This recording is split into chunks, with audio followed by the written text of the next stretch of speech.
रोशनी का कारवां। This podcast is brought to you by Score Foundation.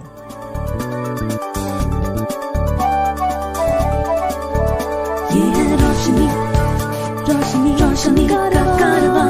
Roshni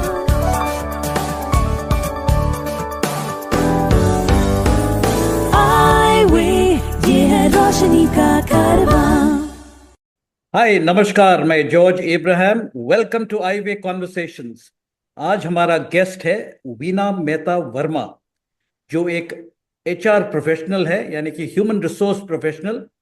She's been working with NTPC for several years. At the moment, she's taken a sabbatical and she is currently the director of National Association for the Blind Center at Dwarka, New Delhi.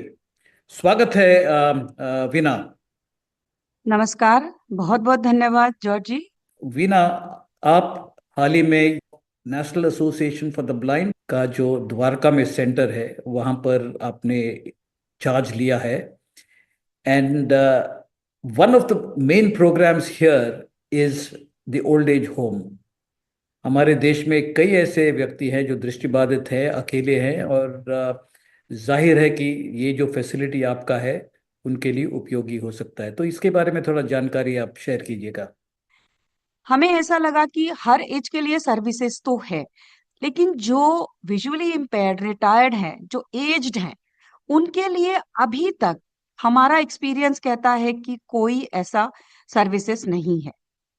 तो इसी बात को ध्यान में रखते हुए NAB Dwarka में, जो अभी हमने रिसेंट में ही इसको इनॉग्रेट किया है, यहाँ पे old age home facility create की गई है, जिसमें कि हमने वो रूम एक मॉडर्न फैसिलिटी के साथ बनाया है, जिसमें आपको जो भी कंफर्टेबली रहने के लिए आपको जो भी आवश्यकताएं हैं वो इस रूम में हमने रखी हैं। एसी, गीजर, आपका बेड, और भी जो आपको आवश्यकता है, केटल है, अलमीराज हैं, और including food, no extra electricity charges, nothing.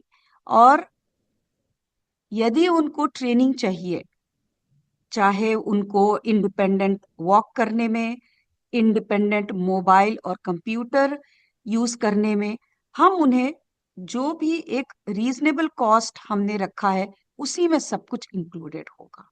अगर किसी को इस सुविधा को यूज करना है, if they want to come and stay, उसका प्रोसेस क्या है? जी, तो यहाँ पे हमारे पास ट्रिपल शेयरिंग में है, डबल शेयरिंग है, और कपल रूम है। सिंगल कोई रहना चाहता है तो भी वो सिंगल रहने के लिए, एक्चुअली हमारे पास बहुत छोटे रूम नहीं है, बट हाँ, हम उन्हें सिंगल रहने के लिए फैसिलिटी प्रोवाइड कर सकते हैं। इसके लिए उन्हें हमें एक फॉर्म भर के देना होगा, एप्लीकेशन फॉर्म देना होगा, जिसमें हमको गारंटर्स भी चाहिए एफिडेविट पे, और 2 रेफरेंस चाहिए। और ये जो भी एप्लीकेशन वो देते हैं, उसके बाद हमारी जो कमिटी है वो उसको रिव्यू करती है। उसके बाद हम उन्हें ऑन बोर्ड ले लेते हैं, उन्हें हम रहने के लिए बोल देते हैं कि रह सकते हैं। इसके लिए सर्टेन बहुत नॉमिनल चार्जेस हैं, क्योंकि हमने ये सोचा कि जितना हमारा एक्सपेंसेस है वो पूरा तो हम नहीं लेंगे, इसीलिए हमने उसको काफी लोअर करके उन लोगों से चार्ज करते हैं।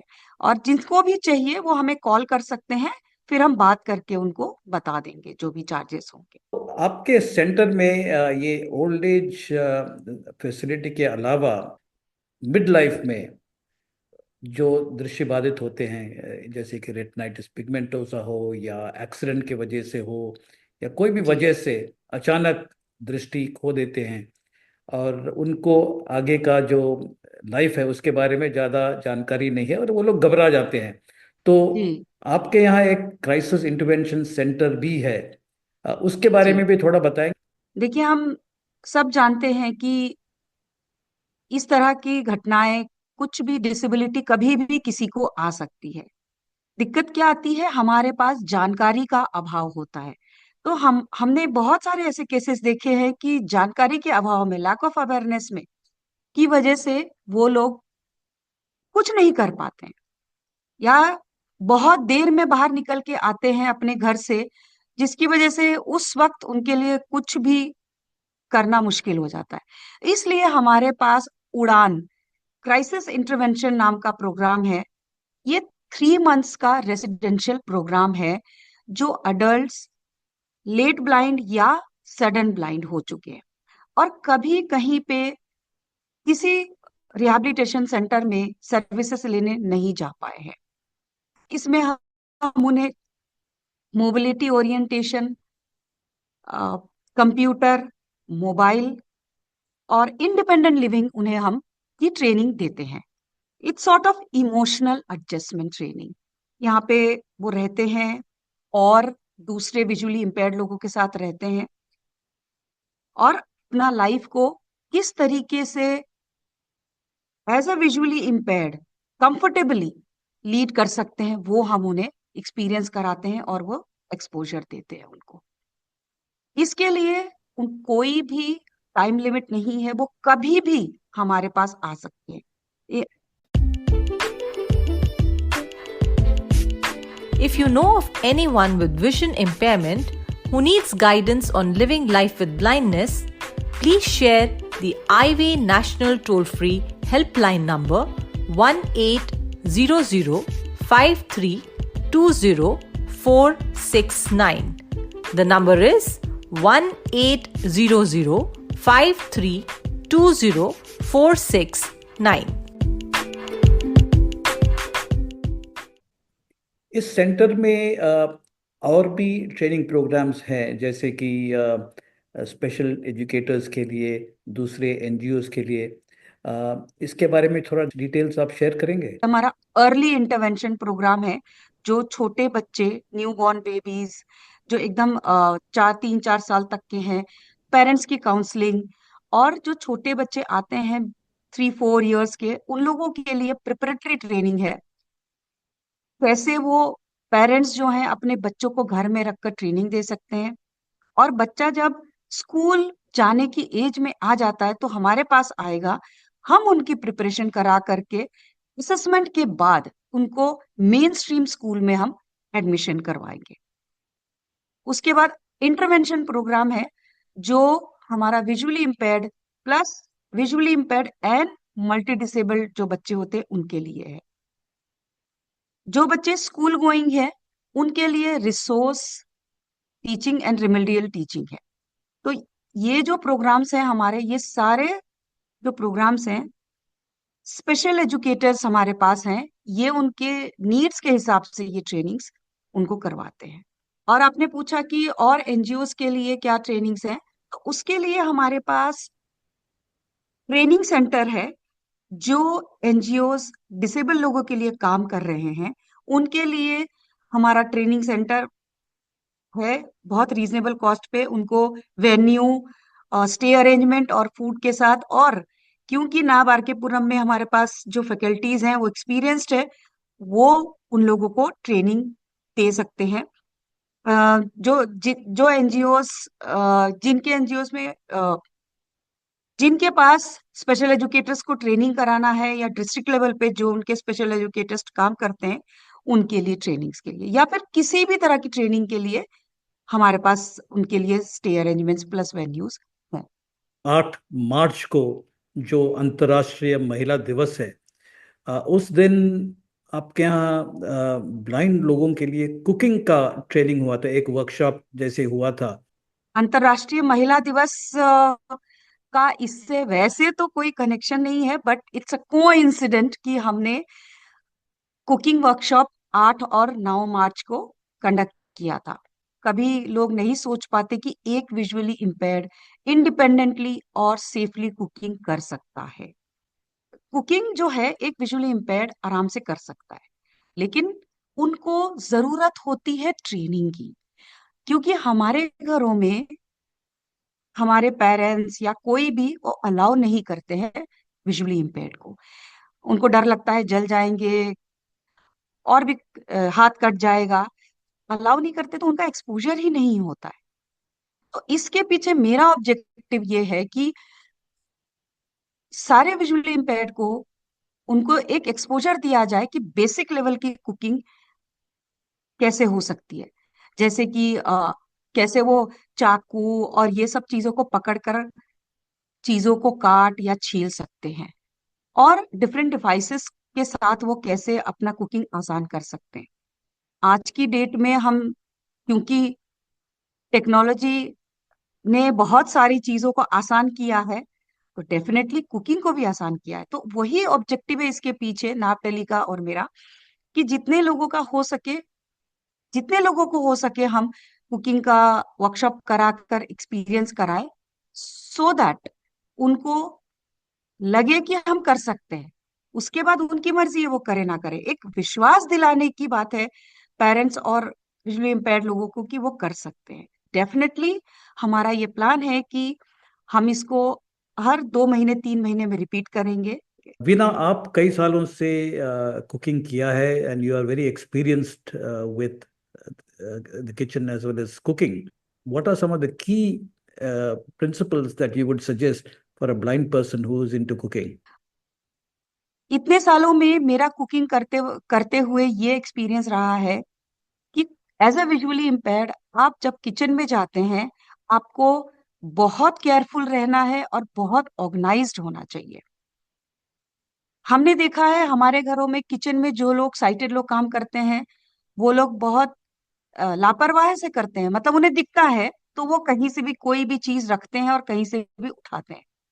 तो मेरे 2-3 की पॉइंटर्स है एज अ विजुअली इम्पेयर्ड। जब आप बिगिनिंग कर रहे हैं कुकिंग की अपने किचन में, तो अपने किचन से आपको जो कपड़ा होता है, ज्यादातर घरों में साइटेड लोग यूज करते हैं गरम बर्तन को पकड़कर इधर से उधर रखने के लिए, वो आपके किचन में नहीं होना चाहिए, टोटली आउट। और मैंने ये भी देखा है कि बहुत सारे लोग गैस को जलाने के लिए लाइटर यूज करते हैं और बिना गैस के स्टोव पर बर्तन रखे यूज करते हैं। That is very very unsafe for anyone, be it sighted और be it visually impaired. But visually impaired person has to be more careful. उन्हें ज्यादा सतर्क रहना है। तो आप जब भी गैस ऑन करते हैं, आपको पहले उस पर बर्तन रखना है, फिर आपको गैस को ऑन करना है। दुर्घटनाएं हो सकती है, बाल जल सकते हैं, क्योंकि जो आग है वो बहुत तेजी से आता है। और थर्ड मैं कहूंगी, अपने कपड़ों का ध्यान रखें। कोई सिंथेटिक कपड़ा ना हो, आपका जो स्लीव्स होना चाहिए वो शॉर्ट स्लीव्स हो, और आपका दुपट्टा साड़ी वटेवर या कुर्ता पजामा बॉयज अगर जा रहे हैं, नहीं होने चाहिए। आप कपड़े ऐसे पहने जो जिसमें आग लगने की संभावनाएं कम से कम हो, मतलब कॉटन पहनेंगे और किचन में जाएंगे। और जो कपड़े फैले वाले नहीं होने चाहिए।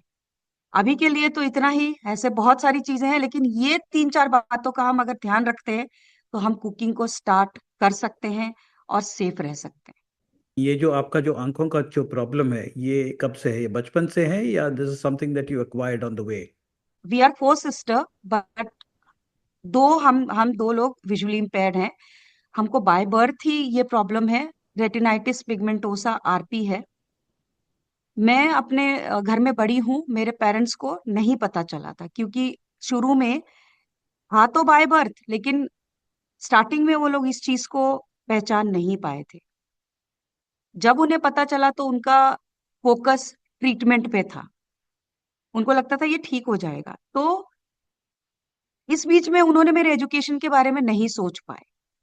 लेकिन थैंक्स टू दी डॉक्टर, मेरा लास्ट ट्रीटमेंट हमारा मेरा नहीं, हम दोनों का ही ट्रीटमेंट लास्ट अलीगढ़ में हुआ था। वहां पे एक डॉक्टर थे, उन्होंने मेरे पेरेंट्स को एडवाइस किया कि आप अपना टाइम एफर्ट मनी ट्रीटमेंट में मत लगाओ, इनको पढ़ाओ।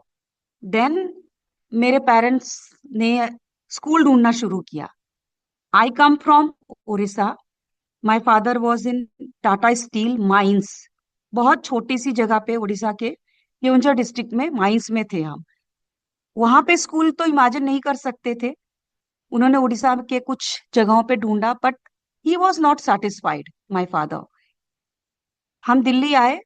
हम national association for the blind R K Puram में हमारा एडमिशन हुआ and I came at the age of 11। 1 साल के अंदर मुझे नाब ने बहुत हेल्प किया। उसके बाद 12 साल की उम्र में मैंने फॉर्मल एजुकेशन शुरू की। इतना मैं प्रिपेयर हो चुकी थी कि 6th क्लास में मेरा एडमिशन हुआ। वहां से नो लुक बैक। तो नाप ने मुझे बहुत सपोर्ट किया। वहां की डायरेक्टर थी, उन्होंने बहुत सपोर्ट किया। उनको लगता था कि शायद मैं कुछ करूंगी। उस टाइम पे 90s में मैंने साइंस और मैथ्स पढ़ा था, और उसके बाद फिर मुझे लगा मुझे कुछ अलग करना है, तो मैंने कॉमर्स पढ़ा। कॉमर्स पढ़ना आसान नहीं था उस वक्त, कोई स्कूल भी रेडी नहीं था कॉमर्स देने के लिए, लेकिन नाप का सपोर्ट था। उन्होंने कहा हम इनको सपोर्ट करेंगे, आप इन्हें कॉमर्स लेने दो। तो नाब ने मुझे स्पेशल टीचर दे के अकाउंट्स इकोनॉमिक्स मैंने पढ़ा। दिल्ली यूनिवर्सिटी से बीकॉम भी किया। 95 में डिसेबिलिटी एक्ट आ चुका था, तब कुछ जॉब्स आइडेंटिफाइड हो गई थी विजुअली इम्पेयर्ड लोगों के लिए। आइडेंटिफाइड होना, रिजर्वेशन पॉलिसी एक्ट में देना, ये सब तो एक अलग बात थी, पर इम्प्लीमेंटेशन इम्प्लीमेंटेशन कैसे आता? जब तक कोई उसको ट्राई नहीं करेगा या एडमिशन कोई लेने नहीं जाएगा तो कैसे होता वो? यही हुआ मेरे साथ। मुझे करना था मैनेजमेंट, एमबीए करना था, लेकिन ये बात किसी को पता ही नहीं थी कि एक विजुअली इम्पेयर्ड भी मैनेजमेंट या एमबीए कर सकता है। मैंने यहाँ की लीडिंग यूनिवर्सिटीज में अप्लाई किया, एंट्रेंस दिए, कई यूनिवर्सिटीज में मैंने क्लियर भी किया, लेकिन इस एक यूनिवर्सिटी ने तो मुझे बोला कि नहीं, आपका रिजल्ट हम डिक्लेयर कर ही नहीं सकते क्योंकि हम आपको पढ़ा ही नहीं सकते। एक जगह पे मेरा एंट्रेंस और इंटरव्यू सब कुछ क्लियर हो गया था, एडमिशन के वक्त उन्होंने मना कर दिया। तो मुझे मदद लेनी पड़ी चीफ कमिश्नर ऑफ डिसेबिलिटी की। तो उन पे हमने केस फाइल किया कि हमें पढ़ाई में रिजर्वेशन पॉलिसी है, इम्प्लीमेंटेशन में दिक्कत आ रही है। तो मेरा केस जब गया डिस्ट्रिक्ट कमिश्नर ऑफ डिसेबिलिटी के पास, 1 साल लगा इसको सॉल्व होने में। उसके बाद से सभी जो all India council for technical education से अफिलिएटेड यूनिवर्सिटी थी, इंस्टीट्यूट्स थे इंजीनियरिंग और मैनेजमेंट के, उन सबको गाइडेंस और डायरेक्शन दी गई कि आपको एडमिशन देना है डिसेबल लोगों को, चाहे इंजीनियरिंग हो चाहे मैनेजमेंट हो। ये डायरेक्शन के बाद फिर मैं एमबीए कर सकी थी। To support our work with the blind and visually impaired, you can visit the donate page on our website www.scorefoundation.org.in. Please note www.scorefoundation.org.in. You finished your MBA. इसके बाद नौकरी, you worked with NTPC. So इसके पीछे क्या प्रयास था? Campus recruitment के लिए जब कंपनीज आती थी तो उनको ये लगता था कि ये विजुअली इम्पेयर्ड है, ये काम कैसे करेगी, तो इंटरव्यू ही नहीं लेते थे वो। मतलब मैं प्लेसमेंट में के लिए तो बैठ ही नहीं पाती थी। जब भी मेरा इंस्टीट्यूट को विश्वास था कि मैं कर सकती हूँ, बट कंपनीज को विश्वास नहीं था। अगेन वही हुआ कि मेरे को कैंपस रिक्रूटमेंट तो नहीं मिला। मैं दिल्ली आ गई, मैंने काफी सर्च किया। एक एफसीएस सॉफ्टवेयर सॉल्यूशंस नाम की कंपनी है नोएडा में। उनका एक इनिशिएटिव था कि हम विजुअली इम्पेयर्ड को रिक्रूट करना चाहते हैं। हाँ, मेरे डिसिप्लिन से रिलेटेड नहीं था वो, I have completed MBA in human resource, लेकिन उनका एक ग्रीवियंस हैंडलिंग सेल था, उसके लिए वो रिक्रूट कर रहे थे। और मैं तब तक कुछ नहीं कर रही थी। मुझे एक बार लगा कि मैं ज्वाइन करूं कि नहीं, क्योंकि मेरे डिसिप्लिन से रिलेटेड नहीं है। Will it be beneficial for me? लेकिन बहुत सारी सोच के बाद मुझे ऐसा लगा कि जब मैं कुछ नहीं कर रही हूँ, कुछ तो बेहतर है, एक्सपीरियंस तो होगा, डिसिप्लिन ना हो एक्सपीरियंस तो आएगा। मैंने ज्वाइन किया and I work there for 3 years. शुरू में मैंने उनके ग्रीवियांस हैंडलिंग सेल में काम किया. Soon they realized कि I am a HR person and they have promoted me to their HR department. लेकिन वहां पे क्या था, टेक्निकल रिक्रूटमेंट्स हमको करनी होती थी. Only technical recruitments. We use to do the personal interviews and we use to direct to the technical department. मेरे लिए, मैं दो आई यूज टेक्नोलॉजी बट मैं बहुत टेक्निकल इंसान नहीं हूँ. I know basics. फिर मुझे लगा कि ये तो बहुत मजा नहीं आ रहा है. फिर मैंने सोचा कि नहीं, मुझे ना एचआर का रियल वाला रोल चाहिए, ब्रॉडर रोल ऑफ एचआर. मैंने सर्च किया तो पीएसयू से बेटर कोई नहीं लगा था. सबका जो सीनियर से गाइड किया. Then I have started applying in various PSUs jobs. क्योंकि वहां पे आपको डायरेक्ट नहीं, आपको एग्जाम देना होता है, आपको इंटरव्यूज, ग्रुप डिस्कशन, बहुत सारे प्रोसेसेस होते हैं. उसके बाद आपका ऑनबोर्डिंग होती है. तो बहुत सारे जगह पे अप्लाई किया मैंने. उसके बाद मेरा एनटीपीसी में सिलेक्शन हो गया. I was recruited as a HR senior assistant officer.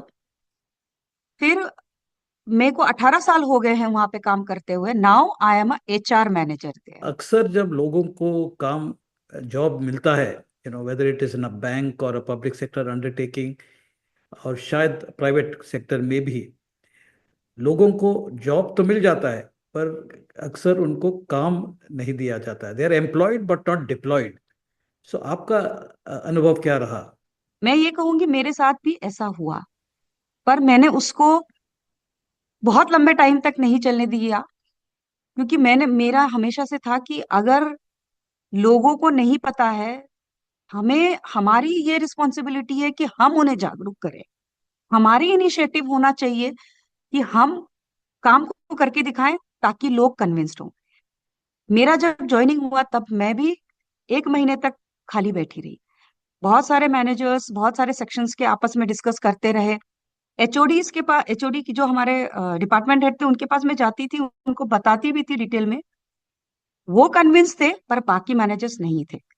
Finally एक दिन मेरे पास एक मैनेजर आए. उन्होंने बोला कि आपको मुझे मेरे साथ काम करना है, पर आपको बताना पड़ेगा कि मेरे पास 300-400 फाइल्स हैं, हार्ड कॉपी फाइल्स हैं, आप उन्हें कैसे हैंडल करेंगी. तो मेरे लिए तो ये सवाल जॉर्ज जीने मरने का था. मैंने कहा कि ठीक है सर, मुझे आपका थोड़ा सपोर्ट और थोड़ा ट्रस्ट चाहिए, तब मैं आगे बढ़ सकती हूँ. He said what. मैंने बोला कि मैं उन फाइलों पे ब्रेल स्टिकर्स लगाऊंगी, लिख करके सब्जेक्ट फाइल क्या है, मेरी पहचान होगी, और अंदर का जो पेपर है उसको स्कैन करके मैं रखूंगी ताकि मैं उसको पढ़ सकूं. इसके लिए मुझे असिस्टेंस चाहिए होगी, ट्रेनीज चाहिए होंगे, उनकी हेल्प से मैं ये कर लूंगी. और मैंने ये सब किया. विद इन वन मंथ और 1.5 महीने के अंदर मैंने पूरा सारा फाइल के ऊपर ब्रेल स्टिकर्स लगा के, और उनको, हमारे पास ना कॉम्पैक्टर्स होते थे, उस पे मैंने अरेंज किया ब्रेल में लिख करके. और उसके ऊपर साइटेड भी देख सके, मैंने उसको जैसे 1 to 100 कहाँ है वो भी मैंने अरेंज किया. एक तरीके से मैंने उसको पूरा इंक्लूसिव बनाया. उसके बाद तो नो लुक बैक. उसके बाद सब लोग कन्विंस्ड हो गए. उसके बाद सब बोलते थे आप मैडम हमारे साथ आ जाओ, हम लोग काम करेंगे. तो इस तरीके से हमें ट्रांसफॉर्म करना होता है, हमें खुद इनिशिएटिव लेना होता है. आपका कहना है कि रिजर्वेशन सरकार का दायित्व है, आपको एम्प्लॉयमेंट देना पब्लिक सेक्टर अंडरटेकिंग या जो भी एम्प्लॉयर है उनका है, बट काम करना या ना करना ज़्यादातर आपके ऊपर भी निर्भर होता है. You have to take responsibility to make sure that your employers are educated, aware, and they give you assignments to work on. Is that correct? Absolutely. क्योंकि हम अकेले नहीं है जॉर्ज. अगर हम कहीं पे भी काम करते हैं, अब हम सब जानते हैं कि हम एक इमेज कैरी करते हैं. बाकी साइटेड की तरह नहीं है कि एक काम कर रहा है नहीं कर रहा है, वो उनका इंडिविजुअल परफॉर्मेंस होता है. हम सब जानते हैं कि हमें या तो सुपर इंटेलिजेंट ट्रीट किया जाता है और या फिर अदर वे राउंड. इसलिए हमें एक तरह से वो सोच के काम करना है कि अगर हमारे पीछे जो आएंगे उनके लिए भी हम रास्ता खोलते हैं। तो you are a very busy lady, तो हाउ डू यू रिलैक्स? आपका रिलैक्सेशन कैसे होता है? म्यूजिक सुनना मुझे बहुत पसंद है, गाने वाने अच्छा लगता है, वो सब सुनती हूँ। और इसके अलावा जो मेरी सबसे आ, जो बहुत ज्यादा उस हॉबी से बहुत ज्यादा स्ट्रांग हॉबी मेरी ट्रैवलिंग है, इंडिया में भी और बाहर भी। तो ट्रैवलिंग है और मीटिंग डिफरेंट पीपल, और ऑफ कोर्स जो मेरा एक हॉबी कहिए या जिसको मैं अपना काम प्लस पैशन कहती हूँ, कि मुझे अपने लोगों के लिए जो विजुअली इम्पेयर्ड है उन लोगों के लिए और क्या बेहतर किया जा सकता है, be it cooking, be it home management, be it career counselling, emotional adjustment, उस फील्ड में मैं सोचती रहती हूँ। अपने एचआर का एक्सपीरियंस यूज करती हूँ और थोड़ा पढ़ती भी हूँ, रिसर्च भी करती हूँ, और लोगों के साथ भी बात करती हूँ। मैं लाइफ स्किल्स और इंडिपेंडेंट लिविंग पे भी सेशंस लेती रहती हूँ। वीना, बहुत बहुत शुक्रिया, आपने टाइम निकाला, हमसे बात किया। Wish you the very best. Thank you so much, धन्यवाद। आई वे, ये है रोशनी का कारवां। This podcast was brought to you by Score Foundation.